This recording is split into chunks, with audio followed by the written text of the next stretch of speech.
강구의 말씀 하나 드리도록 하겠습니다. 오늘 9시 반에 시니어 아울리치가 있습니다. 우리 인근에 있는 양로 호텔에 어르신들을 위해서 교회가 섬기고 서브하고 또 이야기 동무가 되어지고 축복하는 귀한 사역이니까 여러분 관심 가져주시고 기도해 주시면 감사하겠습니다.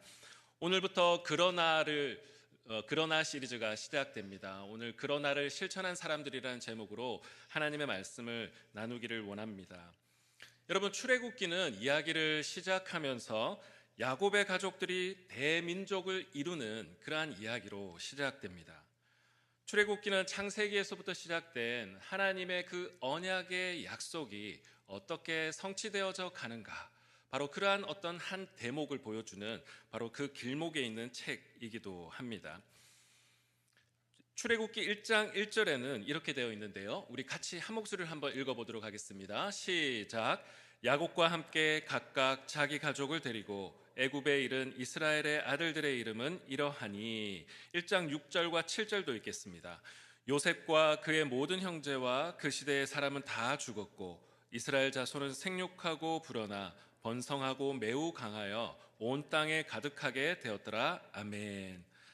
하나님의 언약을 성취해 나가는 그 과정을 우리가 얼핏 엿볼 수 있는 대목입니다. 7절에 나오는 온 땅에 가득하다라고 하는 이 표현은 마치 창세기 1장에 하나님께서 온 세상 만물을 축복하시고 온 세상에 가득하라, 편만하라 라고 하신 그 하나님의 말씀이 이루어져 나가는 모습과도 흡사 비슷해 보입니다.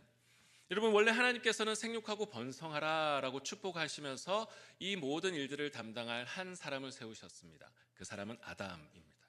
근데 이 아담이 하나님의 명령을 잘 실천하지 못하게 되자 하나님은 또 다른 한 사람을 세우시고 그 한 사람을 통하여 큰 하나님의 나라의 일을 감당할 제사장과 같은 나라 이스라엘을 하나님께서 세워나가고 계십니다.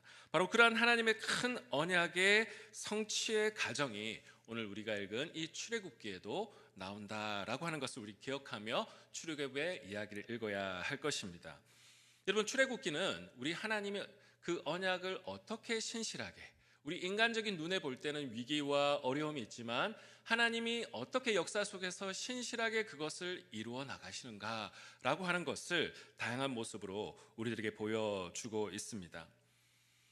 여러분, 그런데 오늘 이 이야기는 시작하면서 굉장히 큰 하나의 위기를, 그리고 분위기가 바뀐다라고 하는 것을 보여주면서 우리들에게 이 이야기를 시작하고 있습니다. 8절에 보면 이렇게 되어 있습니다. 요셉을 알지 못하는 새 왕이 일어나 애굽을 다스리더니. 여러분, 이 성경이 이 표현을 굳이 여기에 표현한 것은 뭘까요? 이제 분위기가 바뀌고 있다. 지금 새로운 이야기가 펼쳐져 나갈 것이다 라고 하는 암시를 이 표현을 통하여서 우리들에게 하고 있습니다.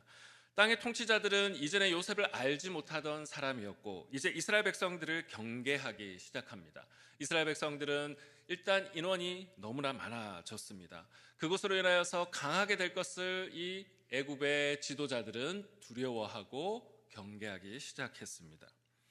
자, 그런데 10절을 보면요, 그들이 강해지고 숫자가 많아지자 이집트와 대적하고 있는 이들을 견제하게 되는데 바로 그것이 비돔과 람셋입니다. 그들이 이들을 향하여서 더 힘들고 어려운 일들을 시키기 시작하는 것이죠. 그리고 나중에 여러분이 알겠지만 이들에게 그냥 유리한 여건 속에서 일을 하게 하는 것이 아니라 줄 것을 다 주고 재료를 다 주고 일을 하게 하는 것이 아니라 모든 것들을 불리한 상황 속에서 이 일들을 감당하게 하는 것이죠. 그냥 해도 힘든 일인데 더 힘들게 만들어 버립니다. 여러분, 이들은 이 백성들에게 무거운 짐을 더 힘들게 해서 그것을 통하여 그들을 통제하고 그들을 억압하고 그리하여서 그들의 권력과 힘들을, 그들의 시스템을 더 유지하기 위해서 이렇게 행동하고 있습니다. 여러분, 사실 이러한 패턴은 이 애굽 시대에만 일었었던 것이 아니라 우리가 살아가는 근현대사에도 다양한 정치, 경제, 사회의 모습 속에서 일어난다라고 하는 것을 우리는 알고 있을 것입니다. 애굽의 통치자는 한 가지 실질적인 또 한 가지 조치를 취하는데 그것은 바로 이 히브리인들의 아이들이 태어나면 그 남자아이면 죽여라라고 하는 이 명령을 하는 것입니다. 어떻게 보면 그 애굽의 통치자들의 관점에서 보면 이것은 굉장히 효과적이고 효율적인 방법이었습니다. 원천적으로 이 원인들을 차단할 수 있는 길이기 때문이죠. 그래서 히브리 산파들에게 이 명령을 했습니다. 여러분, 어쩌면 우리가 살아가는 이 세상도 이러한 애굽의 파라오의 논리가 우리들에게 찾아올 때가 굉장히 많이 있습니다. 견제할 세력들이 있을 때 비돔과 람셋을 그렇게 요구하며 그들의 삶을 더욱더 고통과 억압 속으로 밀어넣는 그 방식, 바로 그것이 애굽의 통치의 방식입니다. 그러나 우리 하나님께서는 그러한 애굽의 통치 방식을 결코 원하지 않으십니다. 여러분, 이러한 애굽의 방식은 여러분 앞에도 말했지만 다양한 우리의 근현대사의 역사 속에 다양하게 등장합니다. 소수의 특정 집단을 위해서 많은 사람들이 희생하게 되는 고통스러운 비돔과 람셋의 역사는 너무나 많이 있는 것이죠. 미국의 역사 속에도 흑인 인권 운동에 대한 역사를 우리는 다 알고 있을 것입니다. 어떤 특정한 인종들의 편리와 그들의 삶을 위해서 또 다른 하나님의 형상으로 지은 동일한 사람들을 비돔과 람셋으로 통치하는 수많은 역사의 흔적들을 우리는 알고 있을 것입니다. 남자와 여자의 문제도 역사 속에서 마찬가지죠.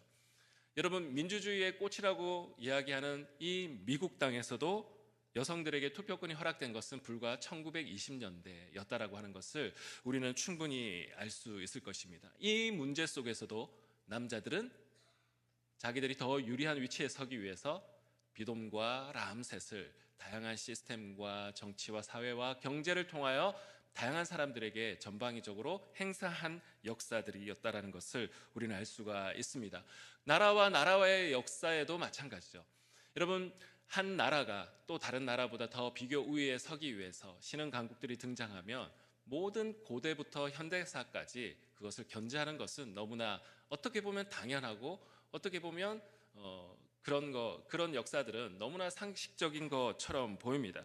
그러나 그것이 극단적으로 달하게 되면 그것이 오히려 한쪽에서는 풍성한 삶을 살아가는데 한쪽에서는 한 인간으로서의 최소한의 그 가치와 그것을 누리지도 못하는 절대적 빈곤, 상대적 빈곤이 아니라 우리는 때로는 상대적 빈곤만에 익숙해져 있는데 이 절대적 빈곤은 마치 내 주변에는 없다라고 생각할 때가 많습니다. 그러나 아직도 여전히 이 세상을 둘러보면 절대적 빈곤, 동일한 하나님의 형상으로 지은 사람들인데 그 가운데 여전히 한 인간으로서의 삶을 비참하게 살아가는 그러한 사람들이 이 땅에 지금 이 현대에도 너무나 많이 있다라고 하는 것이죠. 여러분, 바로 그런 점에서 볼 때 우리 하나님은 애굽이기 때문에 출애굽시킨 것이 아니라 우리 하나님은 바로 그 비돔과 람셋과 같은 이런 통치 방식은 우리 하나님이 기뻐하시지 않는 방식이기 때문에 이스라엘 백성들을 출애굽시키고 하나님의 형상으로 지은 바로 그 하나님의 백성들을 올바로 하나님의 마음으로 통치할 한 민족을 부르고 계시는 것이죠.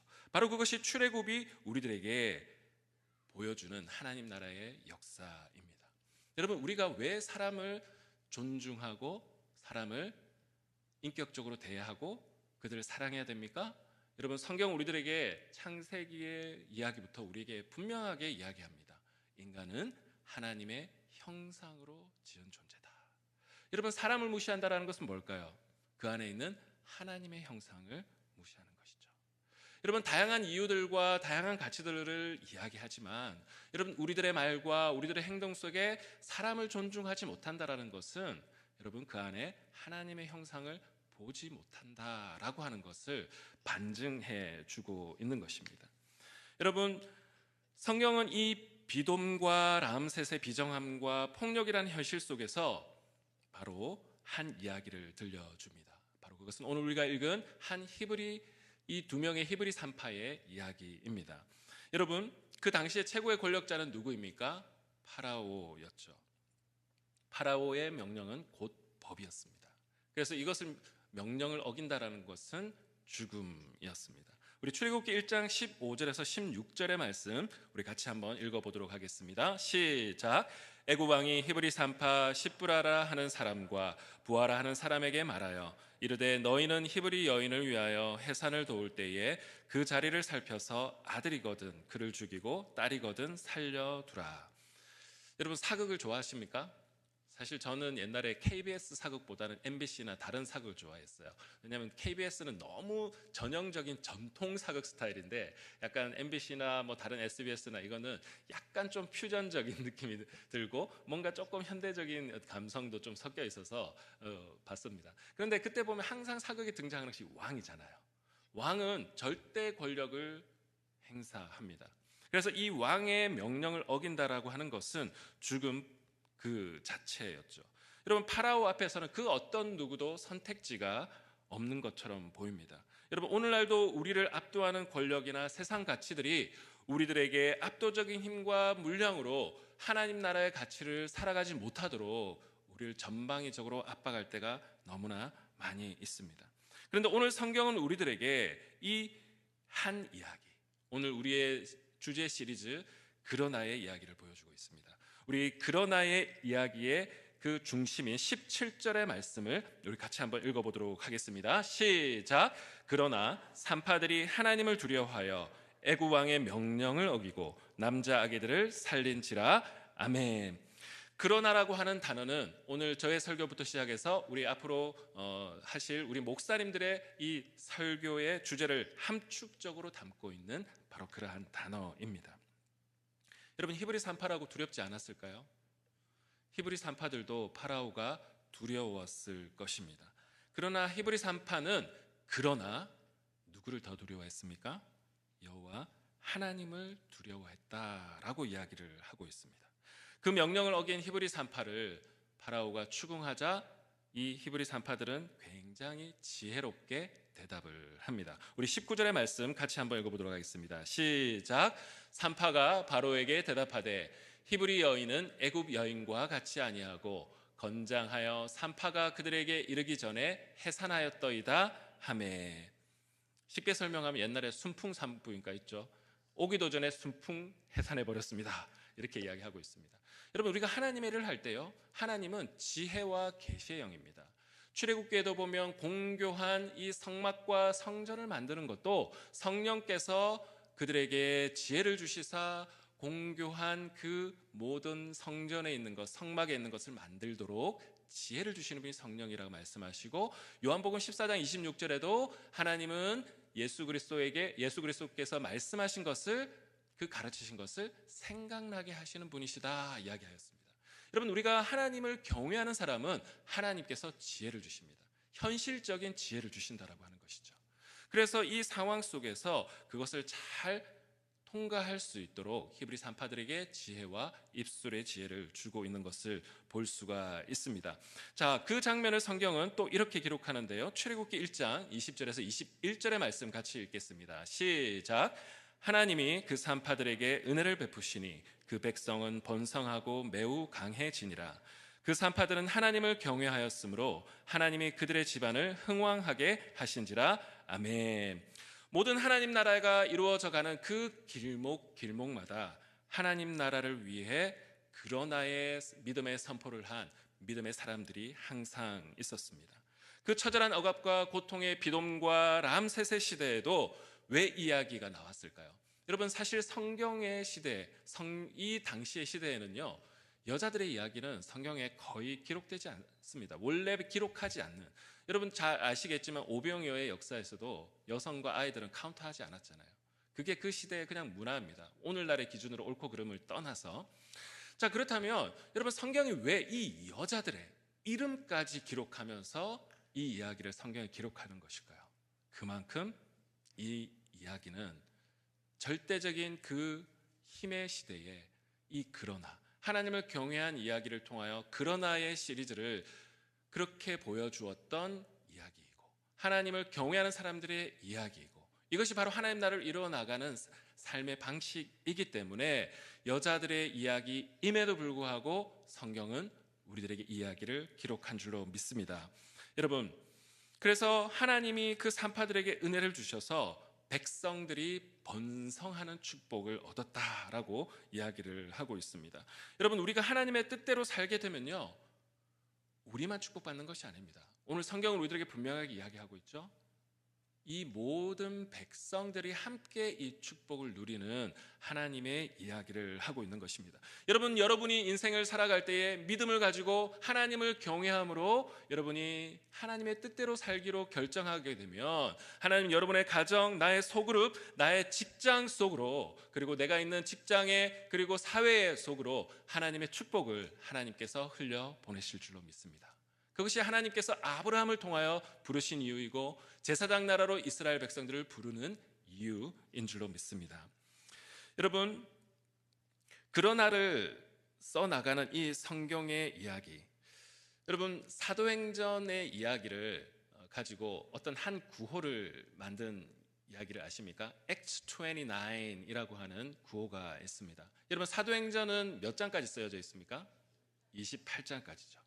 그런데 새로운 사도행전의 역사를 써나가야 된다라고 하는 그 의미로 Acts 29이라고 하는 표현을 쓰고 있습니다. 여러분, 어쩌면 그것을 동일하게 적용한다면 여러분, 우리가 역사 속에서 그러나를 실천한 사람은 이 출애굽 시대의 이 두 여인뿐만 아니라 그러나를 실천하는 사람은 오늘 우리를 통하여 우리의 직장과 사회와 가정 속에서, 그리고 날마다 만나는 사람들 속에서 Acts 29을 써갔던 것과 같이 오늘 하나님께서는 또 다른 그러나의 이야기를 우리를 통하여 써나가시기를 원하는 줄로 믿습니다. 여러분, 그러한 역사의 한 페이지를 장식하시는 저와 우리 모든 성도님 되시길 주 예수 그리스도의 이름으로 축복합니다. 여러분, 우리가 이 세상에 살아갈 때 여러분, 우리를 위협하고 압박하는 이야기들이 너무나 많이 있습니다. 그러나 이 그러나를 실천한 사람들의 이야기는요, 그냥 그렇구나, 영웅적인 스토리, 좋다, 감동이다, 거기서 끝나는 것이 아니라 저 박물관 속에 있는 이야기, 역사 세계에 있는 이야기로만 생각할 때 우리는 영적인 전투력을 잃어버리게 됩니다. 여러분, 우리가 지난 요한계시록 강의를 들었을 것인데 요한계시록도 바로 그 시대에 압도적인 힘과 그 권능으로 그들을 압박했던 그 당시의 로마의 통치 앞에서 신앙을 지키며 그러나의 인생을 살아가도록 치열업한 하나님 나라의 계시가 바로 요한계시록의 핵심입니다. 여러분은 누구를 두려워하면서 살아가고 계십니까? 여러분, 이스라엘 백성들은 숫자로는 큰 무리를 이룰 수 있었습니다. 사실 그 숫자를 두려워했죠, 파라오도. 그런데요, 그들은 이 비돔과 람셋이라고 하는 이 현실 속에서 하나님을 경외하는 사람들을 통하여 마중물과 같이 그들을 인도하여 모세를 통하여 그 파라오의 비돔과 람셋을 저항하여 출애굽한, 바로 그 저항하여 나아가는 그 과정을 통하여 비로소 믿음의 공동체로 하나님께서는 그들을 만들어 나가셨습니다. 여러분, 단순히 숫자만 많다고 결코 믿음의 무리는 아닙니다. 여러분, 하나님 앞에서 그러나를 실천해 나가는 이 과정이 우리를 믿음의 공동체로 만들어 나가는 줄로 믿습니다. 여러분, 어쩌면 대단한 일인 것 같지만 그러나를 실천하는 것은요, 우리의 일상으로부터 시작해야 됩니다. 내가 날마다 만나는 가족들, 여러분, 가족이 사실은 제일 쉽지 않습니다. 아내, 그리고 남편, 자녀, 날마다 만나는 사람들 속에 정말 하나님을 경외하는 마음으로 그 이야기를 그렇게 선택하며 살아가기도 참 쉽지가 않죠. 날마다 만나는 직장 동료들 속에서 하나님 나라의 가치를 가지고 하나님의 형상인 그들을 정말 인격적으로 존중하고 사랑하는 것이 우리들 가운데 있는가?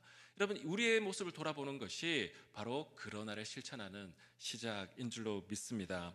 여러분, 우리가 하나님 앞에서 부끄러운 행동을 하는 이유가 무엇일까요? 지난주 목요일 날 제가 새벽 예배 때 잠깐 나눴지만 민수기에서 원망하고 불평하는 사람들은 애굽의 그 시절에 그 그리워했던 오이, 참외, 부추, 파, 마늘, 그들의 탐욕의 어떤 재료들을 그리워합니다. 분명하게 민수기는 그들이 탐욕스러웠다 이야기를 하고 있습니다. 여러분, 우리들의 삶에 탐욕이 내적 동기가 되면요, 하나님이 보이지 않습니다. 여러분, 하나님이 보이지 않는데 어떻게 하나님을 경외합니까? 하나님을 경외하지 않는데 어떻게 그러나의 삶을 여러분 살아갈 수가 있겠습니까? 여러분, 물론 우리도 실수합니다. 또 그러나를 위해서 살아가고 싶지만 실패하기도 해요. 여러분, 그게 우리의 현실입니다. 목사인 저도 마찬가지입니다. 정말 이것이 하나님의 뜻이라고 생각하면서도 때로는 나의 욕심 때문에 실수하기도 하고 또 실패하기도 합니다. 여러분, 그러나 실패 가능성이 존재하지만 우리가 그 일들 속에서 부끄러워할 수 있어야 우리는 회개할 수 있습니다. 여러분, 부끄러움이 무엇입니까? 내가 중요하게 여기는 가치, 그리고 나와의 행동이 불일치 않은 행동을 스스로 인식했을 때 우리는 부끄러워하는 감정이 생길 수가 있습니다. 여러분, 그런데 반대로 부끄러워하지 않는다라고 하는 것은 무엇일까요? 그 가치로 내가 인정하지 않는다라고 하는 내적인 증거입니다. 다시 한번 말하지만 사람은 누구나 실수하고 실패합니다. 그러나 그 실수 속에서 부끄러워해야 우리는 그 중요한 가치를 내 마음 가운데 지키며 살아갈 수 있는 것입니다. 여러분, 바꿔서 생각해 보면 그러나의 신앙은 무엇으로부터 시작될까요? 부끄러움을 느끼는 것으로부터 시작되는 것입니다. 여러분, 저항한다라는 것은 어떤 의미일까요? 지킬 것이 있기 때문에 우리는 저항하는 것이죠. 여러분, 내가 정말 저것이 옳지 않은 것이다, 하나님 나라의 가치에 반대되는 것이다 라고 하는 것을 보면서도 여러분, 방관하고 무책임한 것은 스스로 그 가치를 인정하지 않는다라는 것을 외적으로 보여주게 되는 것이죠. 앞에도 말했지만 히브리 산파의 믿음의 저항과 모세로부터 시작되는 믿음의 그 거룩한 영적 전쟁이 그들을 무리가 아니라 믿음의 공동체로 만들어 주었습니다. 여러분, 오늘 우리가 여기에 모여 있는 것만으로 믿음의 공동체라고 할 수는 없습니다. 엄밀하게 말하면 우리 모든 그리스도인들이 무엇이 하나님의 뜻인가, 날마다 주일마다 강단마다 담임 목사님을 통하여 선포되어지는 그 말씀을 통하여 우리의 방향이 이렇게 살아야 되겠구나 날마다 선포되어질 때 정말 주님, 내 욕망과 탐욕은 이렇지만 주님의 말씀을 쫓아서 내가 살겠습니다라고 결단하며 그러나를 외치는 그 과정이 쌓이고 쌓일 때 우리 공동체가 그러나의 공동체, 믿음의 공동체 되어 나갈 줄로 믿습니다. 여러분, 역사는 더디 변하는 것 같지만 돌아보면 성실하게 그러나를 실천하는 사람들을 통해 하나님은 세상을 변화시켜 나가셨습니다. 어떤 한 철학자가 이런 이야기를 강연에서 하는 것을 들었습니다. 계산과 생각은 다르다. 참 마음을 찌르는 표현이었는데요, 이렇게 설명을 합니다. 계산은 이것이 나에게 유익이 있을지를 중심으로 고민하는 것이 계산이다. 그러나 생각은 지금 내가 하는 것이 옳은 것인가, 무엇을 선택하는 것이 바른 것인가를 고민하는 것이 생각이다. 중요한 결정을 하고 선택을 하는 위치에 있는 사람일수록 계산을 하는 사람이 아니라 생각을 하는 사람이 그 자리에 있어야 한다. 여러분, 우리가 한 공동체의 중요한 위치에 있는 사람들이, 계산을 하는 사람들이 주변에 많다면 여러분, 그 공동체는 그런 나를 결코 실천할 수 없습니다. 그러나 하나님 나라의 중요한 가치, 하나님이 기뻐하시는 것이 무엇인지를 묵상하고 우리의 믿음의 사람들은 생각을 넘어 기도하고 말씀과 씨름하는 사람들이죠. 바로 그런 사람들을 통해 하나님은 새로운 문화를 만들어 나가시고 행동하게 하시고 세상을 변화시켜 나가는 것입니다. 여러분, 가치가 있어야 정한다고 했죠. 여러분, 가치는 동의하는 것이 아니라 그 가치는 행동하는 것입니다. 여러분, 계산하는 사람은 영원히 그러나를 실천하지 못합니다. 그러나 신앙적 가치를 놓고 씨름하는 사람들이 그러나를 실천하는 사람들입니다.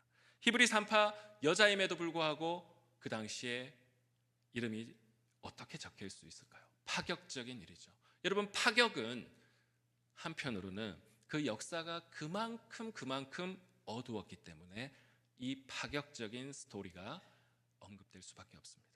여러분, 어쩌면 우리의 인생이 이 파격적인 스토리와 파격적인 이야기가 있기 전에 일상 속에서 소소한 사람들과의 만남 속에, 그리고 사람들과의 대화 속에, 직장 속에서 그러나를 실천할 수 있는 하나님을 경외하는 마음이 우리 가운데 있다면, 잘못했을 때에 부끄러워할 줄 안다면 여러분, 그것이 그러나를 실천할 수 있는 힘의 원천인 줄로 믿습니다.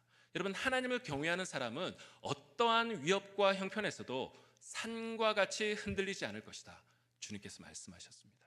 요동치 아니할 것이다, 주님께서 말씀하셨습니다. 여러분 지금도 하나님 나라를 위해서 여러분 하나님 나라의 가치가 정말 말씀을 보고 기도해도 그것이 맞다라고 생각된다면 여러분 하나님이 주시는 그 마음을 가지고 히브리 3파처럼 그러나를 실천하며 하나님 내 안에 여호와를 경외하는 정결한 마음을 주십시오라고 날마다 예배하는 그 우리 믿음의 사람들 되시기를 주 예수 그리스도의 이름으로 축복합니다. 우리 시간에 찬양 한 곡 드리면서 우리 주님 앞에 나아가기를 원하는데요. 정결한 마음 주시옵소서. 하나님 우리 안에 이 정결한 마음이 우리 안에 있어야 그러나를 실천하며 살아갈 수 있는 줄로 믿습니다. 하나님 우리의 마음 가운데 이 간절한 정결한 마음을 주시옵소서. 하나님 앞에 간절한 마음으로 우리의 기도를 올려드리는 마음으로 찬양 드리기를 원합니다.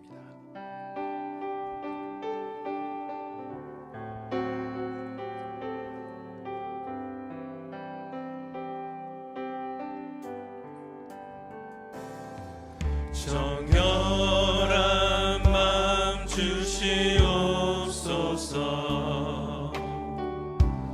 오 주님 정직한 영을 새롭게 하소서. 정결한 마음 주시옵소서. 정결한 마음 주시옵소서. 오 주님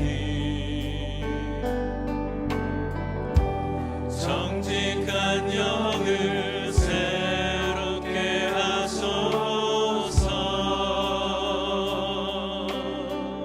나를 주님 앞에서 나를 주님 앞에서 멀리 하지 마시고 주의 성령을 부어주지 마옵소서.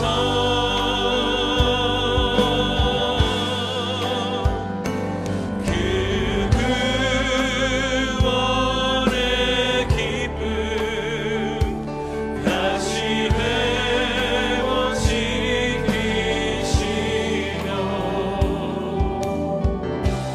변치 않는 맘 내 안에 주소서.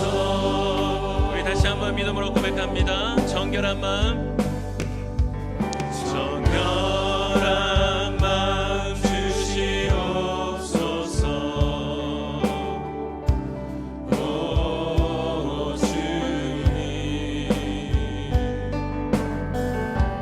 정직한 영을 새롭게 하소서. 정결한 마음 정결한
앞에 이 말씀을 기억하며 주님 앞에 기도하기를 원합니다.